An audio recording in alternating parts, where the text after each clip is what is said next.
Ladies and gentlemen, let's get ready to fact check. Facebook and Instagram and social media worlds, cyber worlds. How's everybody doing? Are you ready? Are you pumped? That promo is so good. It was actually done by one of the actors in the show that we're going to talk about tonight, Lifespan of a Fact at Farmers Alley Theater. My name is Jeremy Koch. I am the artistic director for Farmers Alley Theater. And thank you for joining us for the What's Happening Live Lifespan of a Fact edition.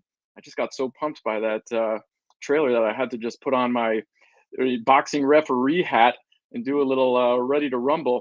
You're going to learn a little bit about the show and a little bit about the actors that are in the show.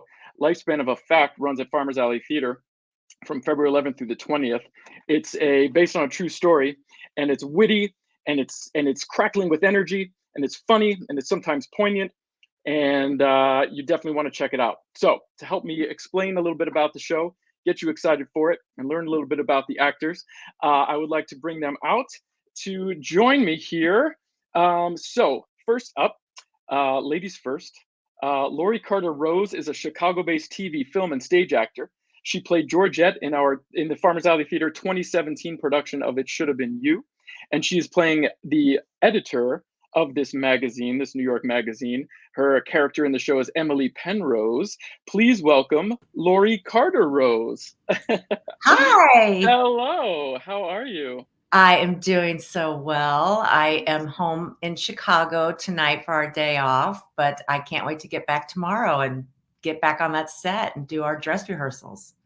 Absolutely. Well, you look great, and it's nice to be home. It's one of the perks of working at Farmers Alley, right? You can just pop Absolutely. on back over to Chicago. Absolutely. Well, good. Well, thank you for being here tonight on this live event, What's Happening Live. Let's bring out some of your fellow cast members, if we could. Let's say Miles Schwartz is also a Chicago-based actor, a recent graduate of Western Michigan University's theater department. He has a BFA in acting. I saw him play prior in Angels in America at Western, and he was fantastic. And he's playing Jim Fingal in this production of Lifespan of a Fact. Please welcome Miles Schwartz. Hello. Hey, how are you? I'm fantastic. I'm so glad to be back in Kalamazoo. Excellent. We're glad to have you, and glad to have you here tonight with us. And yeah, it's really, really, really cool. And it's great to have that Western connection. And there's a few other Western connections in the show as well, so we could talk about. And then let's bring out the final cast member in this three-person show. Paul Stroley, copying Lori Carter Rose, is also a Chicago-based TV, film, and stage actor, but he's also a playwright and graphic designer. And he played Torvald in our 2018 production of Doll's House Part 2, and he's playing John DeGata in Lifespan of a Fact. Everyone, please welcome Paul Stroley. Hey, everybody. How you doing, sir? I'm doing good. I miss you all. It's only been like a day, but we've been in the trenches so much. It's sort of like one day goes by. It's like, can't wait to get back to it, you know? That's right. I mean, that's the beauty of theater, right? You make these friendships, and sometimes they last a lifetime. Very much so. Very much so. Well, we've enjoyed having the three of you. You're fantastic. The show, it really, really is just fast-paced and exciting and energetic. And there's so many times where I just laugh my head off, and then there's also times where it just touches my heart. And so, yeah, the three of you doing a fantastic job. Terry Williams, of course, is directing. You know, I guess let's just start with let's just talk a little bit about what the play is about and why you were drawn to it as an actor. And let's just start with Lori. Lori, just give us a little insight into this play. Well, it's drawn from a true interaction, a true story. When this essay was originally conceived and solicited by a magazine. So these are real people. John DeGata, the writer, Jim Fingal, the fact checker, the recent Harvard grad. And I think because they're both such wordy, brainy people, they really got together and made this story come to life, their conflict and connection. And it was interesting to me because it was a book first before it was a play. And as a book, it was read by some of my sons who, in their high school English classes, to, address ethics in journalism and fact versus accuracy versus truth, all of these things that the play wrestles with. And so long before I knew it as a play, I knew it as a book. And my sons, they're all very verbal, and debate features large at our dinner table. And this was the subject of a lot of those conversations. So then when I knew it was made into a play, I was like, wow, how do they get around, that do-si-do that they're doing with each other? And then the introduction of the editor as a character who is an amalgam of many editors they probably worked with over the course of the article coming to fruition. I just love the banter, the quick pace, the like you just pointed out, the humor / heartbreak of a lot of the scenes. Yes. That's awesome. And, being a mom too, you got a lot to juggle there, don't you? Yes. So Paul, did you do a lot of research? Did you call John DeGata? Did you meet him? How did you prepare for this role? I had a little bit. I actually had I'm lucky enough to be Facebook friends with someone who's also Facebook friends with one of the authors of one of the playwrights, and I did sort of have a couple of questions about a couple of lines, and I did reach out to him, and he was a lovely person, and answered my questions. Didn't speak to Mr. DeGata or Jim Fingal, but I did feel like I had a little bit of an in with one of the playwrights, and he was very excited it was going to be happening in Kalamazoo, and he sent his best. But no, I didn't really research it too much. Even the article that is in question, I was hesitant about reading it through before really diving into learning the lines, because you don't want to be, passively flavored by something or be blindly parroting something that you don't know, that you're actually doing. So I stayed with the script solely first, and then as I worked on it a little more, I did a little due diligence in finding some things out. But the play itself is so dense, and also you have to look at it from the point of view that the people that you're presenting this piece of theater to, many of them are not going to have any backstory or any history of this event. So you have to sort of, present the play as its own entity and not be reliant on people knowing, different things, or, if they are familiar with it, great. But if it certainly doesn't hinge on that, I think it's important for people who come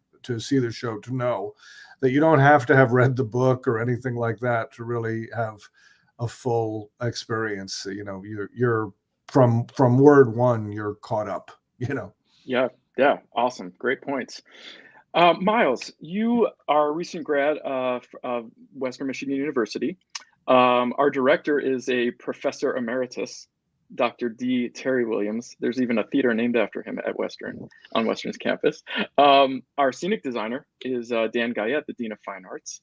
And so tell me about your connection. What draws you to this play? What do you love about playing Jim Fingal? So I read this script back in August, and immediately the question that I think the play is trying to get at is just palpable. And it's such an important conversation today, if not throughout human history, that I was immediately just in love with the script. This question of truth and accuracy, where they connect and where they differ, will probably be a problem that we face as human beings for as long as we, do journalism. So it's like you guys were saying, it's funny and it's quick and it's snappy, but then you also get into these moments where you're really asking yourself, what is our responsibility to our audiences? And that's why I picked it up. So true. How are you like your character, and how are you different, Miles? So Jim's very obsessive. That's immediately clear. I can be a little obsessive in my work, getting down rabbit holes, staying up for hours. And I also hold facts to a very high regard. I think a lot of the weight of our journalism is placed on them, and we need to give them their due diligence. And I think that's what Jim is getting at. Very true. Paul, what about you? How are you like John, and how are you not so Well, much I mean, alike? I like to think I'm somewhat less of an a-hole than this character is. Not Mr. D'Agata himself, but the character of John D'Agata is that he's not. I mean, it's even not that he's that much of a jerk or anything. He's just a very successful writer. He's very good at what he does, and he's there's certainly an arrogance to him, to this character. So I hope I'm not like him in that way, but I do think I'm like him in appreciating the value of words, and even more importantly, because I'm a playwright as well, the value of a single word. I know the feeling of sweating over a comma when getting perfect phrasing, especially if you're writing comedy, and cutting all the fat away and honing and chiseling it until the rhythms are just perfect. That's something I can identify with, obsessing over that. So I think I really, when my character talks about the importance of a single preposition or things like that, I can certainly identify with that. Laurie, are you a lot like Emily? In some ways. I mean, she's a natural born leader. She's high up the ladder in the editorial chain there. And I'm an oldest child. I have a strong personality. I have a lot of opinions, but I'm not as quick to voice all my opinions as she is. And I'm more of a people pleaser. So I think I sort of skirt away from big debate and public controversy. And she seems a lot more willing just to, say it as it is to whoever she needs to. If someone needs to get fired, no problem. And that's not me. I'm a little more. What would you say, Paul and Miles? Am I nicer than Emily? Oh, look at the time. Good night, everybody. This has been set great. you up perfectly. I think this play has such a great arc, and I think that one of the things that I love about it is how I find myself agreeing with each of you at different times, and of course, Laurie, you're sort of the referee here, but putting myself in Paul's shoes or Miles' shoes, and I love how the arc of the play, it kind of changed. As an audience member, I sort of change, where I think I know where I'm gonna wind up at the end, but it actually changes, and so I think that that's really fascinating, and I think that's what a lot of our audiences are going to love, and each of you does a really great job of creating the arc of your character, and the way that you're perceived, each character is perceived at the top of the play is not necessarily how they're perceived at the end, and I think that that's really a testament to each of your acting, the skills of each of you as an actor, and Terry Williams as a director, because you're able to really latch into the arrogance of John, for instance, but he doesn't wind up, as such a jerk at the end. Mm-hmm. And it's also the playwriting too, of course. Right, and so kudos to you. There's really some really great arc work going on here on so many levels that I love.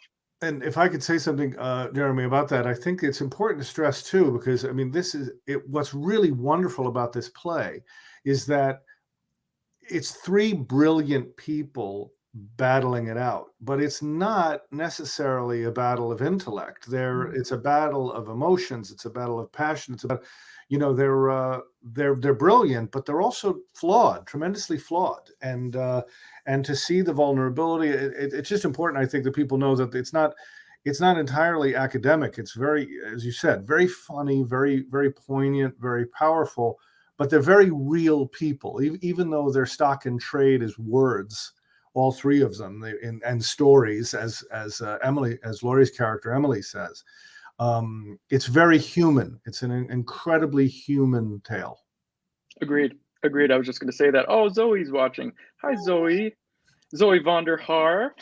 In fact, that's a great segue, because we have some pictures here. Our fantastic producer, Julie Nemitz, pulled some pictures of Paul and Laurie, because they have, performed at Farmers Alley before. And Paul, you were in Doll's House Part 2 with Zoe. Yeah. Let's just take a look at some of these pictures of you guys. Yes. Here you are with Elizabeth Terrell. Yes. And sorry. No, that was right before she hit me. A lot of people don't know that. She struck me about the face and neck. You are bleeding there. I mean, we can't say it wasn't entirely deserved, And here's Miss Laurie Carter Rose also with Zoe. Zoe, yes. And It Should Have Been You. And I mean, look at you, a drink in hand. Mhm. Georgette did enjoy a We drink or two, always didn't had a drink in hand. Just glued it to my hand for the whole production. Yes, and Miles, don't feel left out. We will hire you back, and then we'll reminisce about this show, and we'll say, "Remember when Miles was Jim Fingal?" So let's get even more human here. I'm curious about how each of you handled the pandemic. Miles, how did you, as an actor, an artist, and but even more importantly, a human, how did you get through this pandemic? Especially when theaters were closed. How did you stay creative? And yeah, tell us a little about your experience. So I have the huge benefit of having such a wide circle of artistic friends, and I wouldn't trade them for anything.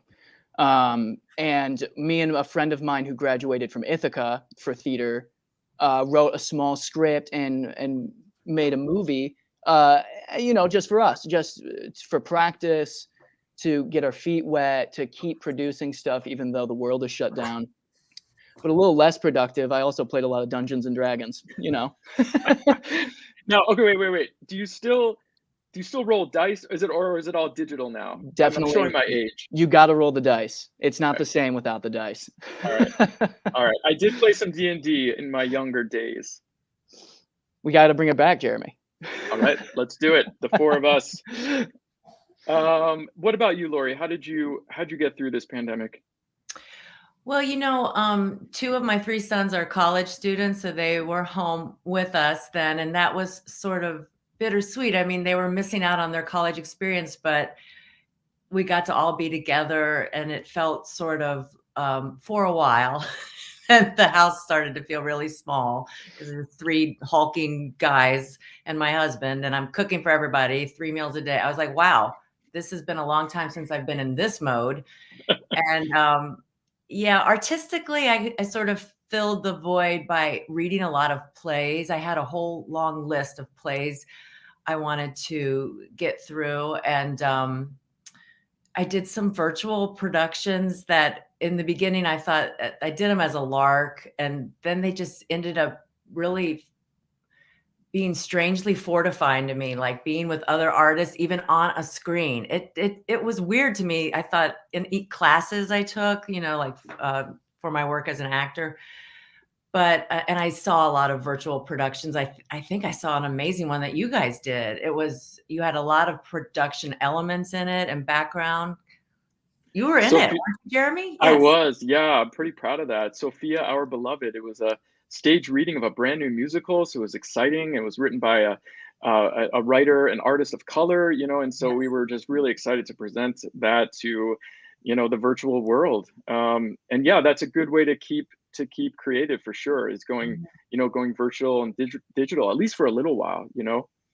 It just amazed me how so many Farmers Alley, for sure, so many theaters were able to like pivot quickly and do that and produce that material and give content to their subscribers. It was really impressive to me because it's so not what we're trained to do in live arts. So I've always wanted to help develop a show, and my friend Jiraiya Kwame, shout out to Jiraiya if you're watching, very talented artist, and it's that chance that we're so busy with so many other things and live productions and all of that. And this was sort of like, hey, we have time, we do have some time. What if we developed something brand new? So it was very exciting to me. Paul, what about you?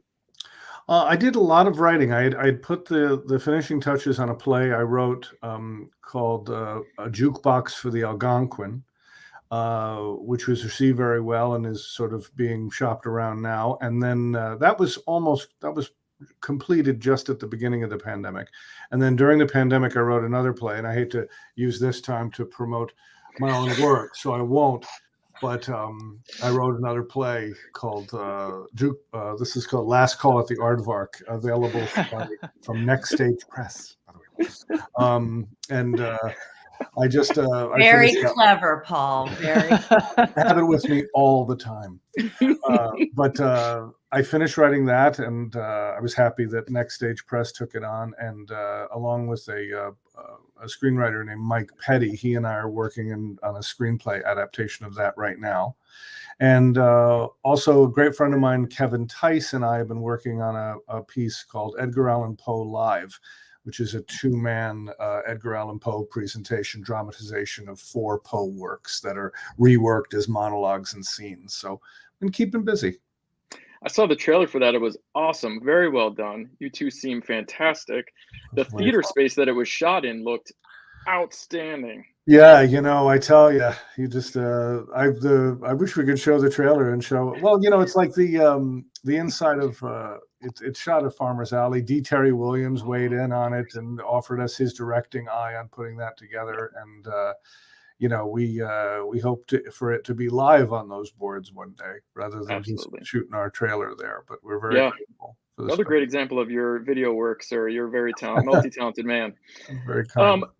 I wanted to just talk a little bit about, some of the themes of the play. For instance, just the whole idea of journalism and facts and ethics in media, and was wondering if any of you had any journalists that you trust the most or maybe enjoy as writers. Miles, can you tell me about any writers or journalists that you maybe look to give you the news? So I wouldn't claim that I'm well read enough to be able to just definitively say one, but I do listen. I find myself coming back to NPR, to just listen to their 5-minute snippets that's updated hourly, and then if I find something that bites me, I'll go and I'll find as many people who are talking about it just to see a round picture. Yeah. Just so I'm not hearing an echo chamber of sorts. Sure. What about you, Lori? I also listen to NPR, Miles. I'm an NPR junkie for sure, for years. And when I'm reading, I like to read fiction and memoir. And when I'm sort of consuming my news, it's largely through podcasts. So what I've tried to do is have a variety of sources, across the political spectrum. I'll listen to that NPR like condensed version. And there's another sort of, I don't know if that's ABC News, but then there's some other podcasts that are counter to that. And I just like to try to weigh it and decide for myself. I have a lot of opinionated people here at my house that I get a lot of information that way. I don't know how accurate it is, but a family with strong opinions and people arguing over dinner. I've never heard of such a thing. Paul, what about you? I find myself actually when I heard this question, I was thinking about how I sort of pine for days gone by with this. I used to love the column, and neither one of them are even alive anymore, but I used to love the columnist. I used to love like the gritty city columnists, like Chicago, Mike Royko, and New York had Jimmy Breslin. And I love just that sort of, I'm a big fan of Tom Waits, and I always say I like my music with the stems and the seeds still in it. And I think I like my writing like that too, just very sort of hard-edged kind of columnist, really strongly opinionated journalism. I just find myself missing that art form. And satirist too. I like to get my, like I'm a huge fan, not really a journalist, but as a piece of entertainment that is social commentary, David Sedaris. I just can't get enough. Oh, I love David Sedaris. It's very, very funny. And, as I said, social commentary in addition to being just ridiculously funny. He is very smart, very witty, very funny. I think that's another thing that is a new example of the modern age, is that a lot of people get their news from, things like The Daily Show or even some late night hosts. You know what I mean? It's really interesting how even sometimes it's even, it's entertaining, and you still get news. I wonder if that's a good thing though or not. But I guess it's truly the judge. We're just really and it goes back to this play. It kind of dovetails back to it because we're just assaulted with words and information every day. And I think the thing about this play sort of reminds us not only of the value of getting it correct, but also how dangerous it can be when you don't. Sure. you know. How do you avoid it though? There's a lot of stuff about, what is truth or alternative facts, Mhm. and a lot of misinformation out there. How do you avoid it? How do I? Any of you? Hmm. I don't think it's avoiding is really a possibility. I think you're going to be exposed to it. I think that it's just how you filter it and how you consume it. Between the gossip and things that are, either, as mentioned in our play, half truths, or what was the term that was used extensively during the last administration was fake news. Yeah. And alternative facts. Yeah. You have to do the due diligence on your own and sort of find out, get your own, get your You own. have to do the research, you have to go to a reliable source and check on everything. You just have to, right? Why don't we watch? Oh, Steve's watching. Hey, Steve, how are you? Steve's our fantastic hair and wig designer. We don't need him for this show because you guys all have such wonderful hair. We didn't need anyone to step in. Just let it all hang out. You think this is real? Oh my God. Is it Steve? Is that Steve's work? It is. Steve's just that good. Wow. Let's take a look. You know what? I'm feeling the vibes from that first trailer that we opened with, and I want to see the second one. Julie, let's give our audience a taste of that second promo video trailer. I want to do a good job. This is a big opportunity for me. It was supposed to be a quick fact check. Confirm a few dates. Make sure the names are spelled correctly. What is a Jim Fingal, and why is it screwing with my essay? He is a very bright young man, very capable. Of what?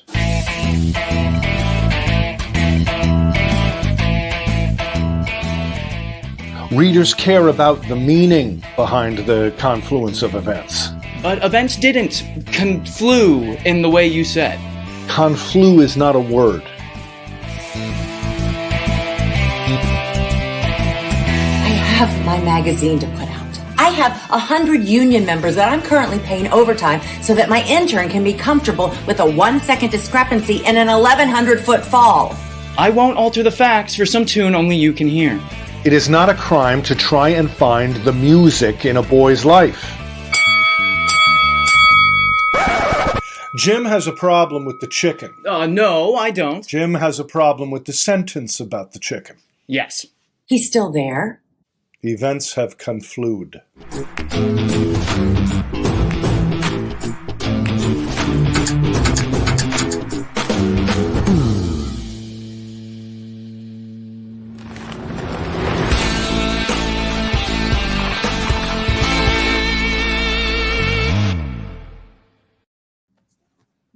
Yes. All right.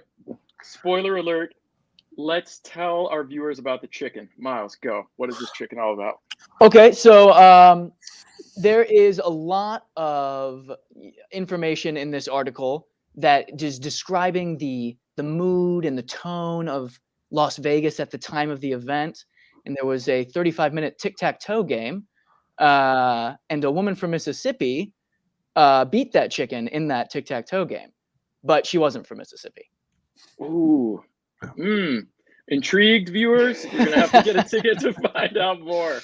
February 11th through the 20th. And actually, one show is already sold out. Friday, February 18th is totally sold out. So you can't come to that show, but pick another one. Tickets at farmersalleytheater.com.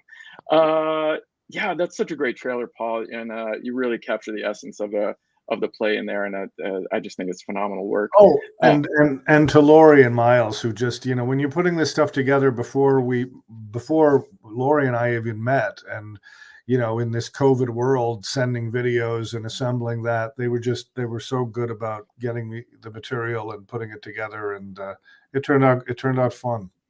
Awesome, love it. All right, why should audiences come see this play? Lori, go. Well, I think we've touched on it. The brainy banter of these three, wordsmiths just keeps flying at you. It reminds me of, I don't know, West Wing or something. It's one of those scripts that's just like boom, boom, boom, and funny. And if you even pause for a second, you're like missing a joke that just went by. But at the same time, I think they're going to be very entertained, but it's also going to be one of those plays that whoever is your companion that night in the theater, you're going to leave, and whether you won't even get to the lobby before you'll be, I think, debating the issues, and it brings up a lot of pertinent, timely, topical arguments that we need to hash out. Agreed. Miles, why should audiences see this play? Like Lori said, I think we touched on a lot of it, but I think there's just a lot of heart in here, and I feel like the characters, all three of them, are so relatable. They're so specific and in their own worlds, but at the same time, you can really see yourself in them. Whether or not you're crazy about the facts or you have an eye for nuance and artistic speech, it's fascinating. Agreed. Paul. To echo what the two of them said, but I can't remember a play that I've seen or done. Nothing comes to mind that is as much of a conversation, a post-show conversation generator as this one. But the joy of it is not just the conversation or the debate of the facts. It's the emotional question. It's the ethical question. It's the moral questions that come to be discussed. And I think that people are going to, this is a play that puts you in sort of a place that you really don't want to leave for a few days. It puts you in that place of really just sort of pondering some big issues. I agree. I really feel like it has it all. It really does have that. It hits you heart, mind, and soul. There are some really poignant moments. And I love how that you think you know what you think, and then you're probably going to change your mind during the show. I also love how we all would agree that facts are important, right? And that facts should be checked. But yet, there are times when Jim, the character of Jim, is checking facts at a level that is pretty intense, and almost goes too far, and I find that fascinating too, where it is does something fall from the sky and hit the ground in 8 seconds or 9 seconds? Why is it important that we say that it's 8 or 9 seconds, that 1 second difference? Is it important? Maybe it is. And these are the questions that the play raises and tries to tackle, right? And I think that's one of the one of the debates is, I mean, there's such a thing, as my character points out, there's such a thing as too much information. Or too much detail. And my character does a speech toward the end of the play where he's talking about how long is the coastline of England. And, right. If you just draw a circle around it, measure that circumference, you get one answer. But the more you zoom in on it, the closer you get to the real coastline, and the number gets larger and larger and larger. As the channels, the inlets, you know what I mean? Yeah, if you're tracing all of that, it's a whole different answer. So I find that fascinating. I really do. And I think that, I want to give a sort of a shout out to the fact that, it also promotes, it just gives the idea of literacy, right? Like, this is based on a real book. You can buy the book. And, we have some friends over at a local bookstore called This Is a Bookstore. And if you bring your ticket stub, you get 20% off the actual book. So I want everyone to go do that. Buy the book and then come see the play, or come see the play and then go buy the book. These are the things that matter in the grand scheme of things. And it's pretty exciting. So other than this play, what else is giving you hope right now in the world? Where else do you look for inspiration? One thing. Lori, go.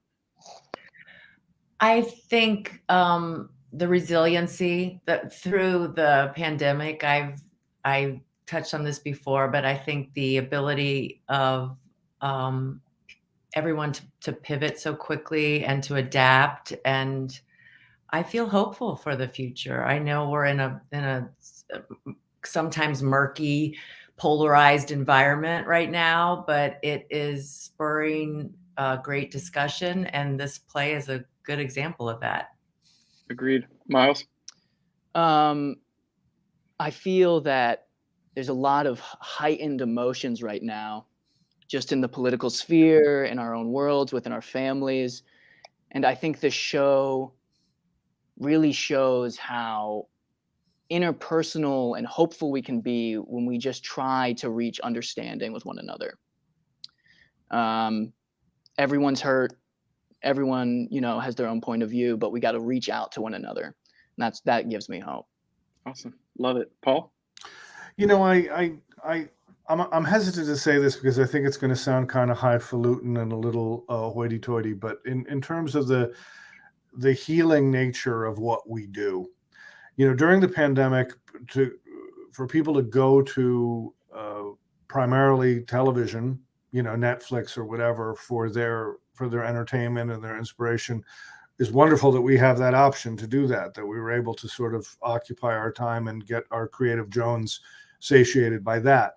But there's just something about live theater that can't be replicated. Mm-hmm. What happens in that room will never happen again. That's a gift that's shared just by the people there. It will vary. The audience will be different tomorrow. The reactions will be different the next day.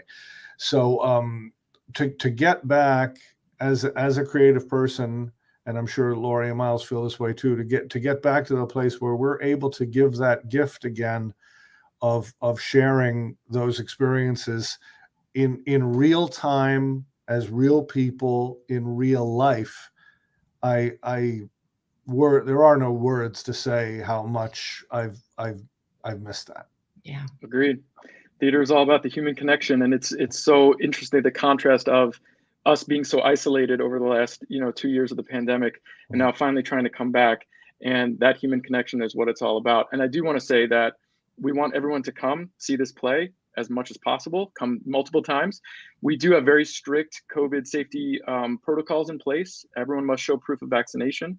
The entire cast, crew, the whole team has shown proof of vaccination, and the audience must wear a mask the whole time. So with that being said, you can feel that you're in a healthy and safe environment to come and see this play in person, and then the actors will not be wearing masks, and that will help you enjoy the play even more. I want to give a quick shout out to EFA, Education for the Arts.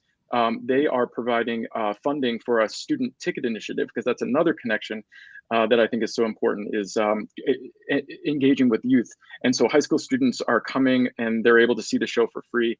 And if anyone's watching this, high school teacher in Kalamazoo County, reach out to me and I can help make that happen for you too. I want to thank our entire team of directors, designers, stage management, crew. We have a really great team that's going to bring this awesome story to life that you've heard all about tonight. I want to thank the three of you for joining me, Miles, Paul, and Lori. Oh, my friend Pam, my bestie from when I was like 5 years old. Netflix and staying busy is one thing. Seeing live people move outside the house, signs of life, there's nothing like it. That's right. I remember us making ice cream on our Hot Wheels, Pam, from just a couple years ago. We had fun. We had fun. And so thank you for watching. Thank you for joining me, the three of you. I thank you to Julie, our producer. Thank you, Connor, for watching. Yes, it is the Miles Schwartz you have been spending time with tonight, Connor. Please go to farmersalleytheater.com, grab a ticket, call us at 269-343-2727. Follow us on social media, subscribe to our YouTube channel, donate to us if you think what we're doing is important. And then I just want to give a quick shout out. The next thing up at Farmers Alley is The Revolutionists. 4 beautiful, badass women lose their heads in The Revolutionists by Lauren Gunderson, running March 18th through April 3rd, followed by a collaborative production of Lady Day at Emerson's Bar and Grill. It's in collaboration with the Gilmore Piano Festival, April 29th through May 15th. And then we're closing our season with Bright Star, an inspirational family musical, June 16th through July 3rd. Thank you. Come see Lifespan of Effect. Lori, Paul, and Miles, thank you for joining me. You are wonderful guests. I'll have to have you back sometime soon. Thank you, Jeremy. Thank you, Jeremy. Thanks, guys. And we'll see you at the theater. Peace.